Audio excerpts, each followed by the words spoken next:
Hola a todos, bienvenidos al canal. Hoy vamos a hablar sobre un caso que ha generado intensos debates en El Salvador, una historia que parece el guión de un thriller político, pero que, lamentablemente, es totalmente real. Nayib Bukele. Ese nombre seguro que ya lo has escuchado. Presidente de El Salvador, una figura carismática y controvertida, constantemente en los titulares internacionales. Pero hoy no vamos a hablar de sus logros políticos ni de sus políticas de seguridad. Vamos más allá. Gabriela Rodríguez de Bukele, ese es el nombre que debes recordar. Primera dama de El Salvador, una mujer que ha estado al lado de Bukele desde antes de la presidencia y que, en los bastidores del poder, tiene una presencia destacada.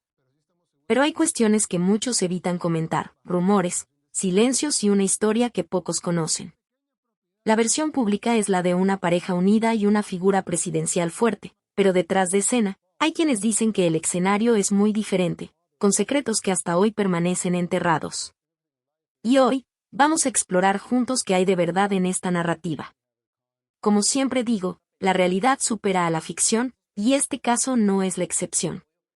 Antes de empezar, no olviden suscribirse al canal y activar la campanita de notificaciones para no perderse ninguno de nuestros videos sobre historias que sacuden al mundo. ¿Listos? Entonces, comencemos esta investigación. En la vibrante ciudad de San Salvador, el 24 de julio de 1981, nació Nayib Armando Bukele Ortiz. Su familia era una mezcla única de culturas y creencias. Su padre, Armando Bukele Catán, era un empresario exitoso y un líder respetado en la comunidad musulmana, descendiente de inmigrantes palestinos que llegaron a El Salvador a principios del siglo XX. Su madre, Olga Ortiz, una católica devota de Concepción de Oriente, aportaba un contraste religioso que marcó la vida del hogar. Nayib creció en un ambiente lleno de diversidad, con 3 hermanos Karim, Yusef e Ibrahim y 7 medios hermanos de relaciones anteriores de su padre. La familia Bukele vivía con cierta comodidad, gracias a los negocios de Armando, que incluían publicidad, textiles y hasta la distribución de motocicletas Yamaha. Nayib estudió en la Escuela Panamericana, un colegio bilingüe de élite, donde se formó entre hijos de familias acomodadas. Sin embargo, su ascendencia árabe no siempre fue bien recibida. En una ocasión, siendo aún joven, fue detenido en una aduana por su nombre, un episodio que dejó en él una marca temprana de discriminación. Estas experiencias, aunque pequeñas, comenzaron a moldear su visión del mundo. Desde niño, Nayib mostró una mente inquieta. Su padre, un intelectual que fundó mezquitas y escribió libros, lo inspiraba con charlas profundas y torres de libros que llenaban la casa. Pero Nayib no era un estudiante común. A los 18 años, decidió dejar la carrera de Derecho en la Universidad Centroamericana José Simeón Cañas. El aula no era para él, los negocios, sí. Se sumergió en las empresas familiares, especialmente en Overmet, una agencia de publicidad que trabajaba en campañas políticas para el Frente Farabundo Martí para la Liberación Nacional FMLN. Un partido de izquierda que marcó sus primeros pasos en la política. En Overmet, Nayib aprendió los secretos del marketing político. Con su carisma y creatividad, ayudó a dar forma a campañas que conectaban con la gente. Este trabajo no solo le dio experiencia, sino que también lo acercó a las dinámicas del poder en El Salvador. Mientras tanto, su vida personal seguía creciendo. Conoció a Gabriela Rodríguez, una psicóloga y bailarina que se convertiría en su esposa años después. Juntos, comenzaron a soñar con un futuro diferente para su país. Pero no todo era fácil.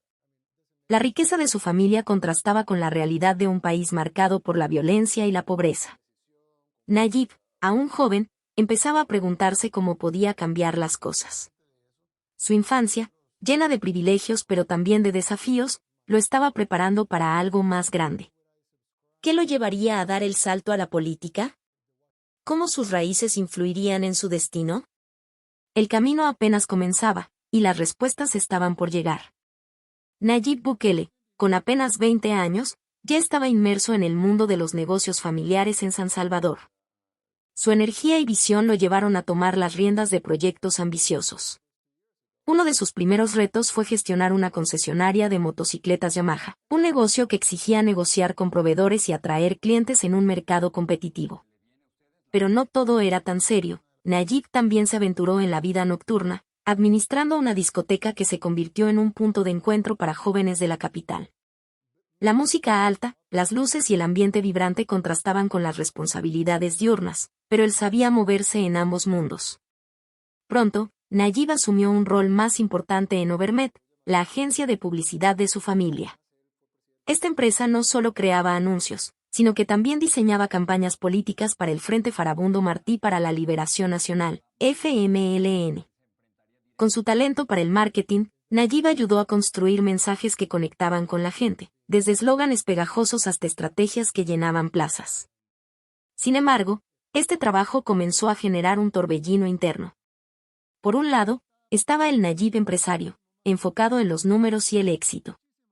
Por otro, estaba el joven que escuchaba las ideas de izquierda del FMLN, que hablaban de justicia social y cambio. ¿Cómo combinar esos mundos? Las charlas con su padre, Armando Bukele, eran un ancla. Armando, un hombre de ideas firmes, le advirtió, la política podía ser un terreno peligroso. Entrar en ella podría manchar su imagen y poner en riesgo todo lo que había construido. Nayib respetaba a su padre, pero también sentía una chispa que lo empujaba a ir más allá de los negocios. La discoteca y la concesionaria eran emocionantes, pero no llenaban su deseo de dejar una huella más profunda en El Salvador. En Overmet, Nayib perfeccionó su habilidad para leer a las personas. Aprendió que palabras movían multitudes y que imágenes despertaban emociones. Estas lecciones no solo eran útiles para las campañas del FMLN, sino que también empezaban a moldear su propio estilo, directo, moderno y carismático. Sin embargo, trabajar para un partido de izquierda lo ponía en una encrucijada. Las ideas del FMLN no siempre encajaban con su visión pragmática, y las tensiones entre los líderes del partido lo hacían dudar. ¿Era ese el camino correcto? Mientras tanto, su vida personal seguía adelante. Su relación con Gabriela Rodríguez se fortalecía, y juntos soñaban con un futuro que combinara sus pasiones. Pero las noches en la discoteca, las reuniones con políticos y las advertencias de su padre creaban un ruido constante. Nayib sabía que pronto tendría que tomar una decisión, quedarse en la seguridad de los negocios o dar un salto hacia lo desconocido. ¿Qué lo empujaría a dar ese paso? ¿Cómo sus experiencias de juventud lo prepararían para lo que venía? El futuro estaba a punto de revelarse. En 2012, Nayib Bukele dio un salto audaz al mundo de la política. Con solo 31 años, se postuló como candidato a alcalde de Nuevo Cuscatlán, un pequeño municipio a las afueras de San Salvador, bajo la bandera del FMLN. Su estilo era diferente, joven, carismático y directo, conectaba con la gente usando un lenguaje fresco, lejos de los discursos tradicionales.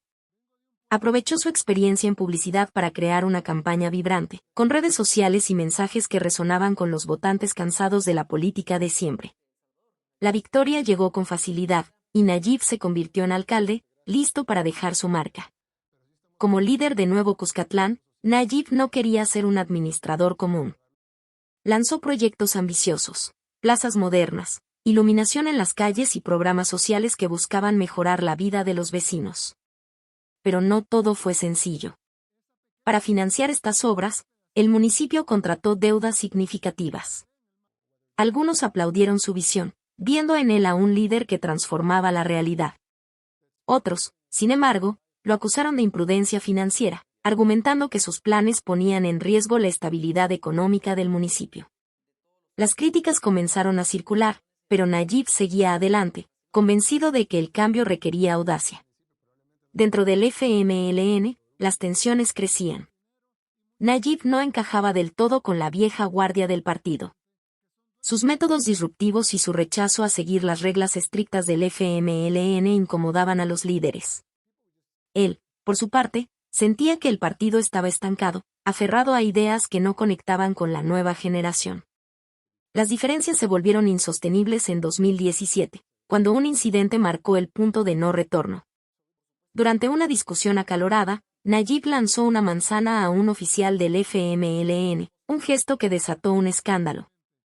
Para muchos, fue una muestra de su temperamento impulsivo, para él, un acto de frustración ante la rigidez del partido. El FMLN no tardó en reaccionar. En octubre de 2017, Nayib fue expulsado, acusado de violar los principios del partido y de deslealtad.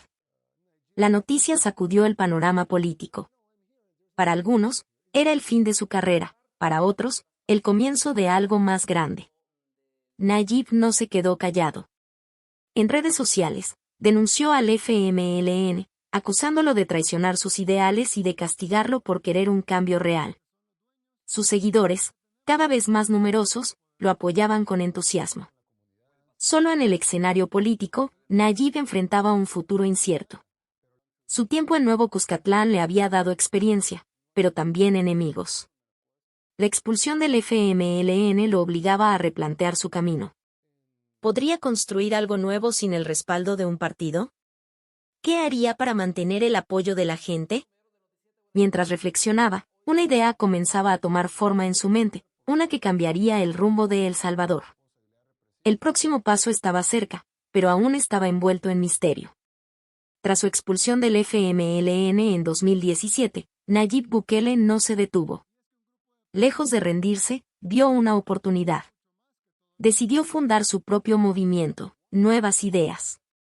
Entre finales de 2017 y 2018, este proyecto tomó forma, impulsado por una campaña digital que se volvió viral. Nayib, experto en marketing, usó las redes sociales como nunca antes se había visto en El Salvador. Videos cortos, memes y mensajes directos conectaban con jóvenes y ciudadanos cansados de los partidos tradicionales. Su gorra al revés y su estilo desenfadado se convirtieron en símbolos de una nueva forma de hacer política. Nuevas Ideas no era solo un partido, era una promesa de ruptura con el pasado. Nayib viajó por el país, escuchando a la gente y construyendo una base de seguidores leales. A pesar de obstáculos legales para registrar el partido, su popularidad crecía. En 2019, anunció su candidatura presidencial, desafiando el bipartidismo de Arena y FMLN, que había dominado El Salvador por décadas. Su campaña fue un torbellino, sin grandes mítines, pero con una presencia digital abrumadora. El 3 de febrero de 2019, los resultados hablaron. Nayib ganó con el 53% de los votos, convirtiéndose en el presidente más joven del país a los 37 años. La victoria fue histórica, pero el camino como presidente no fue fácil. Desde el inicio, Nayib enfrentó resistencia de las instituciones. El Congreso, controlado por partidos opositores, bloqueaba sus iniciativas. Él quería gobernar rápido, con proyectos ambiciosos para modernizar el país, pero chocaba con un sistema lento y dividido. La tensión alcanzó su punto más crítico el 9 de febrero de 2020, un día que pasó a la historia como el 9F. Frustrado por la negativa del Congreso a aprobar un préstamo de $109 millones para financiar un plan de seguridad, Nayib tomó una decisión polémica. Entró al Parlamento acompañado de militares y policías armados. El 9F conmocionó a El Salvador y al mundo. Para sus seguidores, fue un acto de valentía, una forma de presionar a un Congreso corrupto. Para sus críticos, fue un ataque a la democracia, una muestra de autoritarismo. Las imágenes de soldados en el salón legislativo recorrieron los medios internacionales, generando debates sobre los límites del poder. Nayib defendió su acción, diciendo que era necesario para proteger al pueblo, pero la controversia dejó una marca profunda. A pesar de las crisis, Nayib seguía contando con un apoyo popular masivo. Su estilo directo, sus transmisiones en vivo y su promesa de combatir la corrupción mantenían a la gente de su lado. Sin embargo, las tensiones con el Congreso y el sistema judicial crecían.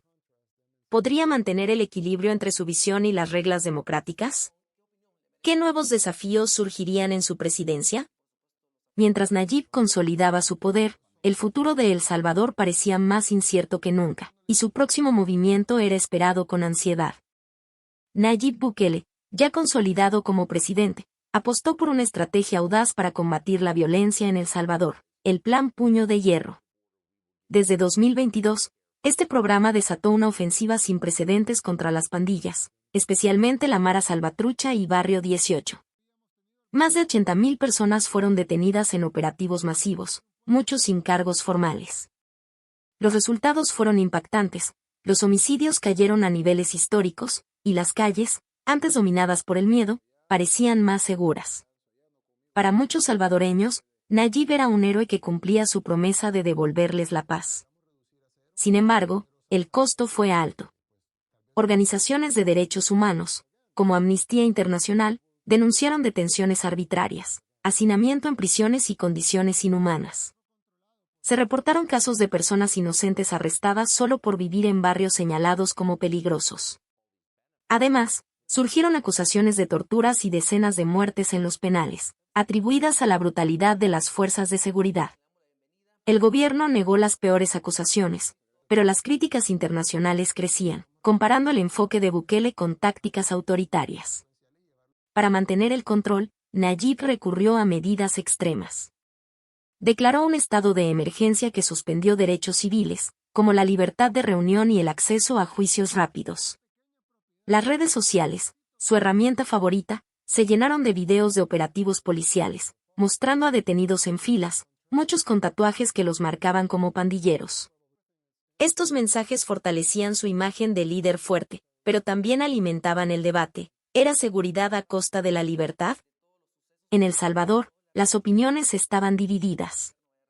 Algunos veían en él a un salvador, otros, a un gobernante que cruzaba líneas peligrosas. En el escenario internacional, Nayib enfrentaba un desafío aún mayor. Las críticas de organismos como la ONU y Human Rights Watch lo ponían bajo presión, pero él sabía jugar sus cartas. En abril de 2025, fue recibido en la Casa Blanca, un movimiento estratégico que sorprendió a muchos.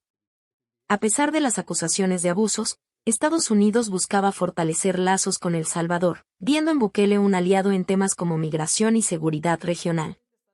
La visita fue un triunfo diplomático, pero también desató críticas de quienes lo acusaban de blanquear su imagen autoritaria con el respaldo estadounidense. De regreso en San Salvador, Nayib seguía gobernando con mano dura. Su popularidad, aunque alta, comenzaba a mostrar grietas. Las familias de los detenidos protestaban, y las voces disidentes, aunque silenciadas, ganaban fuerza. El puño de hierro había transformado el país, pero también había creado un polvorín. ¿Podría Nayib mantener el apoyo popular mientras las acusaciones se acumulaban? ¿Qué significaría su acercamiento con Estados Unidos para el futuro? El camino se volvía más estrecho, y cada decisión parecía llevarlo más cerca de un punto sin retorno. El próximo capítulo de su historia prometía ser aún más intenso. En medio de la tormenta política, Nayib Bukele encontraba refugio en su vida personal. Desde 2014, estaba casado con Gabriela Rodríguez, una mujer que no solo era su compañera, sino también una figura clave en su vida pública. Gabriela, psicóloga especializada en atención prenatal y bailarina profesional, trajo al matrimonio una mezcla de sensibilidad y determinación. Juntos, formaron una familia con 2 hijos, Laila, nacida en 2019, y Amir, en 2023. Para Nayib, su hogar era un espacio donde podía desconectarse del caos de la presidencia, aunque esa tranquilidad era difícil de mantener. Gabriela no era una primera dama convencional. Durante la gestión de Nayib como alcalde de Nuevo Cuscatlán y luego de San Salvador, ella se involucró activamente en proyectos sociales y culturales. Promovió programas de educación, salud materna y artes, ganándose el cariño de muchos por su cercanía con la gente. Sin embargo, su visibilidad también trajo desafíos. Los medios y las redes sociales escrutaban cada paso del matrimonio, desde sus apariciones públicas hasta detalles de su vida privada. Esta exposición constante generaba una presión enorme, especialmente para Gabriela, quien buscaba equilibrar su rol público con la crianza de sus hijos. El matrimonio enfrentaba el desafío de vivir bajo el ojo público. Cada evento, cada foto, cada comentario en redes era analizado. A pesar de ello, no hay registros de separaciones ni tragedias en la familia inmediata. Nayib y Gabriela proyectaban una imagen de unidad, apareciendo juntos en actos oficiales y compartiendo momentos familiares en Instagram, como cumpleaños o paseos con sus hijos. Pero la intensidad de la vida política no pasaba desapercibida. Amigos cercanos contaban que el matrimonio necesitaba momentos de pausa para proteger su bienestar emocional, algo difícil cuando el país entero parecía observar. Nayib, conocido por su intensidad, encontraba en Gabriela un contrapeso. Ella, con su formación en psicología, aportaba calma y perspectiva, ayudándolo a navegar las críticas y las presiones. En privado, se decía que Gabriela era una de las pocas personas que podía confrontar a Nayib directamente, ofreciendo consejos que él valoraba. Esta dinámica fortalecía su relación, pero también los exponía a rumores. Algunos adversarios intentaban usar la imagen de Gabriela para cuestionar a Nayib, acusándola de influir demasiado en sus decisiones. Ella, sin embargo, mantenía su enfoque en sus proyectos, ignorando las especulaciones. A medida que la presidencia de Nayib se volvía más controvertida, la vida familiar se convertía en un pilar aún más importante. Pero el costo emocional de liderar un país dividido, sumado a la vigilancia constante de los medios, ponía a prueba su fortaleza. ¿Cómo mantendrían el equilibrio entre su amor, su familia y las demandas del poder? ¿Podrían proteger a sus hijos de la vorágine política? Mientras Nayib enfrentaba un futuro incierto, su familia seguía siendo su ancla, pero también un punto vulnerable en un camino lleno de tensiones. Nayib Bukele, al frente de El Salvador, proyectaba una imagen de control absoluto. Sin embargo, el peso de liderar un país polarizado, bajo constante escrutinio, comenzaba a levantar preguntas sobre su salud física y mental. En entrevistas, Nayib abordaba las críticas más duras con firmeza. Frente a las acusaciones de torturas y muertes en prisiones bajo su plan Puño de Hierro, él negaba cualquier abuso. Según él, las muertes en los penales eran resultado de condiciones crónicas de los reclusos, como enfermedades preexistentes, y no de negligencia o violencia estatal. Estas declaraciones, aunque contundentes, generaban dudas por la falta de datos verificables. La ausencia de transparencia sobre las condiciones carcelarias no era el único tema opaco. Nayib rara vez hablaba de su propia salud, y el gobierno mantenía un silencio absoluto al respecto. Esta falta de apertura recordaba a líderes de regímenes autoritarios, donde la imagen de fortaleza es esencial.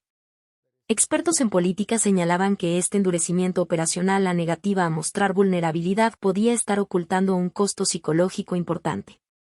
Gobernar un país dividido, enfrentarse a críticas internacionales y manejar crisis como el 9F no pasaba desapercibido para nadie, ni siquiera para alguien tan carismático como Nayib. El ritmo de su presidencia era agotador. Decisiones de alto riesgo, como la suspensión de derechos civiles o los enfrentamientos con el Congreso, exigían una mente siempre alerta. En redes sociales, Nayib se mostraba activo, respondiendo a críticos y compartiendo logros, pero este nivel de exposición también lo ponía en el centro de ataques constantes. Algunos analistas sugerían que esta presión podría estar afectando su bienestar mental, aunque no había pruebas concretas. Su entorno cercano, incluyendo a Gabriela, parecía actuar como un escudo, pero incluso ellos enfrentaban el desgaste de la vida pública. En público, Nayib mantenía una fachada impecable, confiado, sarcástico y en control. Sin embargo, quienes lo conocían desde sus días de empresario notaban cambios. El joven que gestionaba discotecas y campañas publicitarias ahora cargaba con la responsabilidad de un país. La intensidad de su liderazgo, sumada a la vigilancia de opositores y medios, creaba un ambiente donde el estrés era inevitable. La falta de información sobre su salud alimentaba especulaciones. ¿Estaba Nayib manejando bien la presión, o había grietas que aún no se veían? Mientras tanto, su popularidad seguía alta, impulsada por la caída de los homicidios y su imagen de líder fuerte. Pero el costo de mantener esa imagen era cada vez más evidente. ¿Podría Nayib sostener este ritmo sin quebrarse? ¿Qué pasaría si las tensiones internas, personales o políticas, comenzaran a salir a la luz? El camino hacia adelante era incierto, y cada día parecía añadir más peso a sus hombros. La historia de Nayib, tanto en el poder como en su vida interior, estaba lejos de terminar, y el próximo capítulo prometía revelar más sobre el hombre detrás del líder. Nayib Bukele, aunque idolatrado por muchos, no estaba libre de controversias. En 2023, una investigación del periódico El Faro, respaldada por documentos del Departamento de Estado de Estados Unidos, sacudió su imagen. Se le acusó de negociar secretamente con pandillas como la Mara Salvatrucha para reducir los homicidios, a cambio de beneficios para los líderes encarcelados. Nayib negó rotundamente las acusaciones, calificándolas de mentiras orquestadas por sus enemigos. Afirmó que su estrategia Puño de Hierro era la única razón de la caída en la violencia. Sin embargo, las sospechas persistían, y la falta de transparencia alimentaba las dudas sobre los verdaderos métodos detrás de su éxito. En 2024, otro escándalo estalló. Nayib ordenó la destitución de 300 empleados del Ministerio de Cultura, argumentando ineficiencia. Al mismo tiempo, canceló obras de teatro con temáticas LGBTQ y reforzó el control sobre contenidos culturales, exigiendo que reflejaran valores tradicionales. Estas decisiones desataron protestas de artistas y activistas, quienes lo acusaron de imponer una agenda conservadora y censurar la libertad de expresión. En redes sociales, Nayib defendió sus acciones, diciendo que el país necesitaba una cultura que uniera, no que dividiera. Pero para muchos, esto era una señal de un giro autoritario, alejado de la imagen moderna que había proyectado. Las acusaciones más graves involucraban tácticas de espionaje. En 2022, Amnistía Internacional y otros grupos denunciaron el uso de spyware Pegasus para vigilar a periodistas, activistas y opositores. Los reportes señalaban que al menos 35 reporteros, incluidos los del Faro, habían sido blanco de hackeos.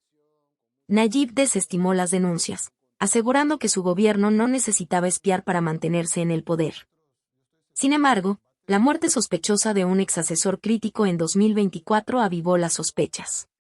Este hombre, quien había trabajado con Nayib en sus días de alcalde, había cuestionado públicamente la corrupción en el gobierno antes de fallecer en circunstancias poco claras. Aunque no había pruebas directas, los opositores hablaron de persecución y represalias.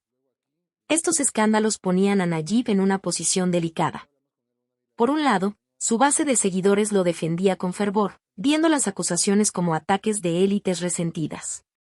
Por otro, las críticas internacionales crecían, con organismos como la ONU exigiendo investigaciones independientes. Nayib respondía con su estilo característico, transmisiones en vivo, tweets mordaces y un discurso que pintaba a sus críticos como enemigos del progreso. Pero el desgaste era evidente. Cada controversia erosionaba un poco más la confianza de aquellos que alguna vez lo vieron como un reformador.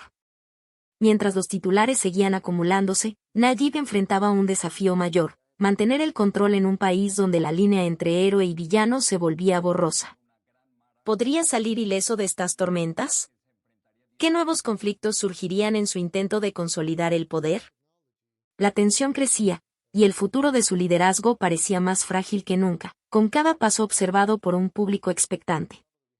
Nayib Bukele, conocido por su habilidad para dominar la comunicación, comenzó a perder el respaldo de la prensa tradicional en El Salvador.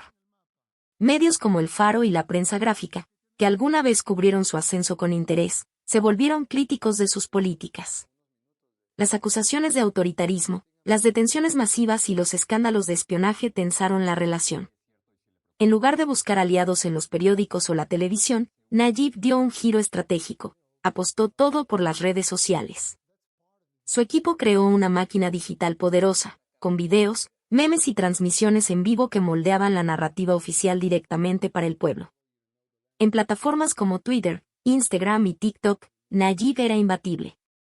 Sus publicaciones, a menudo sarcásticas o desafiantes, llegaban a millones sin intermediarios. Mostraba operativos policiales, inauguraciones de obras o respondía a críticas con un estilo que conectaba con la gente común. Esta estrategia le permitió sortear a la prensa tradicional, pero también generó un problema: el debate público se volvió más polarizado. Sus seguidores veían en él a un líder transparente, sus críticos, a un manipulador que controlaba la información. La prensa, mientras tanto, luchaba por mantener relevancia frente a esta avalancha digital. Las acusaciones de censura no tardaron en llegar. Además de la destitución de empleados del Ministerio de Cultura y la cancelación de obras teatrales en 2024, Nayib fue señalado por limitar la libertad artística. Festivales culturales y exposiciones enfrentaban restricciones si no alineaban con la visión del gobierno. Periodistas denunciaban presiones sutiles, como dificultades para acceder a información pública o amenazas veladas en redes. Organizaciones como Reporteros Sin Fronteras alertaron sobre un deterioro en la libertad de prensa, citando el uso de spyware Pegasus contra reporteros y el acoso a medios independientes. Nayib negaba estas acusaciones, asegurando que solo combatía la desinformación. El impacto en el debate público fue notable. Las voces disidentes encontraban cada vez menos espacio. Los medios tradicionales, con recursos limitados, no podían competir con la maquinaria digital del gobierno. Mientras tanto, los artistas y creadores enfrentaban un dilema: alinearse con la narrativa oficial o arriesgarse a ser marginados. Esto creó un ambiente donde el arte, la cultura y el periodismo independiente parecían retroceder, reemplazados por un discurso unificado que glorificaba los logros de Nayib, como la reducción de homicidios, pero ignoraba las controversias. A pesar de su éxito en controlar la narrativa, Nayib pagaba un precio. La ruptura con la prensa fortalecía a sus opositores, quienes usaban medios internacionales para amplificar las críticas. La pregunta era si su dominio digital sería suficiente para mantener el apoyo popular frente a un escrutinio cada vez mayor. ¿Podría seguir silenciando las voces críticas sin perder legitimidad? ¿Qué nuevos desafíos surgirían en este juego de poder e información? Mientras las tensiones crecían, el futuro de su liderazgo parecía descansar en su capacidad de controlar no solo el país, sino también su historia. Nayib Bukele transformó El Salvador con una mano dura que dejó un legado complejo. Su ofensiva contra las pandillas, conocida como Puño de Hierro, resultó en la detención de más de 80.000 personas, equivalente a más del 1% de la población del país.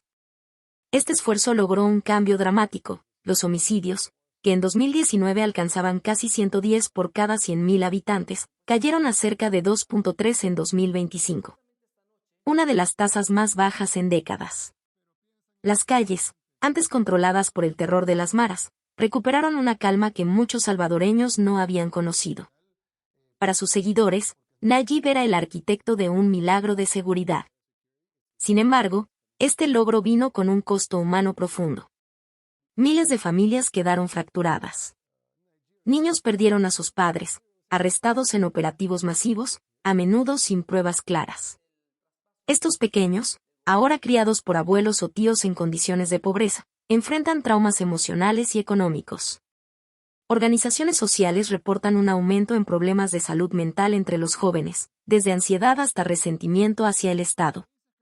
Algunos advierten que esta generación, marcada por la pérdida y la exclusión, podría volverse vulnerable a la radicalización, sembrando las semillas de futuros conflictos. El impacto de las políticas de Nayib también dividió a la sociedad. Para muchos, la seguridad justificaba los sacrificios. Negocios florecieron, el turismo creció y la gente caminaba sin miedo. Pero otros veían en su gobierno ecos de autoritarismo. La suspensión de derechos civiles, el uso prolongado del estado de emergencia y las denuncias de abusos en prisiones crearon una sensación de opresión. Comunidades enteras, especialmente en barrios pobres, vivían con el temor de ser señaladas como pandilleros por error. Esta desconfianza hacia las instituciones profundizó las grietas en una sociedad ya polarizada. El legado de Nayib no se limitaba a números. Su estilo de liderazgo, que combinaba carisma con mano firme, redefinió la política salvadoreña. Rompió con el bipartidismo, pero también centralizó el poder, debilitando checks and balances.